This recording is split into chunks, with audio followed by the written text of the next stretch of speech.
সর্দি জ্বর ঠান্ডা লাগছে, এই জন্য এখানে নিয়ে এসেছি। শীত তো আজকে বেশ কয়েকদিন ধরেই পড়ছে, তো 6-7 দিন হলো এরকম খুব অসুস্থ। নিঃশ্বাস নিতে পারে না, বুকের সমস্যা, আবার জ্বর কালকে থেকে ছাড়তেছে না ওষুধ খাওয়ার পরেও তার জন্য। মানে বাচ্চার আজকে 4-5 দিন ধরে ঠান্ডা লাগার কারণে সর্দি জ্বর কাশ, নিঃশ্বাস নিতে পারে না, দুধ খাইতে পারে না বাচ্চা। হাসপাতালে ভর্তি হতে বললো, ঠান্ডা লাগছে বেশি বাচ্চার।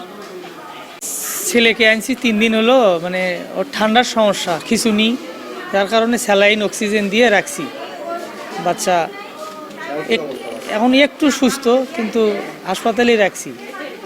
মানে চিকিৎসা নার্সেরা ভালোই দিচ্ছে আর কি, সেবা যত্ন ভালোই করতেছে, এই জন্য আসি। দম খাটো মা টানি তোলার নাকি টানি তোলার নাই নিঃশ্বাস নিতে পারে না। না এই ব্যায়ামটাই খালি আমার বেশি শীতলো হয়, অত্যাচার গাও ঘামিন দিয়ে পড়লেও বেশি।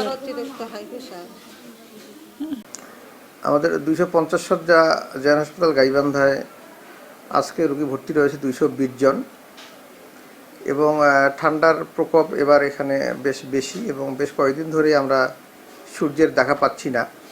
কারণ আজকে পেডিয়াট্রিক ওয়ার্ডে ভর্তি আছে 14 জন, স্ক্যানুতে রয়েছে 2 জন।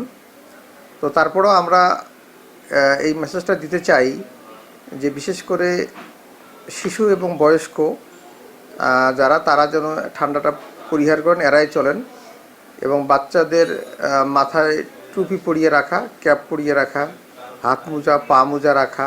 তো নতুন এবং ফিরে আসা গ্রাহকদের জন্য নগদে চলছে ক্যাশব্যাক সহ প্রতিদিন হাজারো উপহার জেতার সুযোগ। হবে আশা আর ফেরা, সারপ্রাইজ সেরা।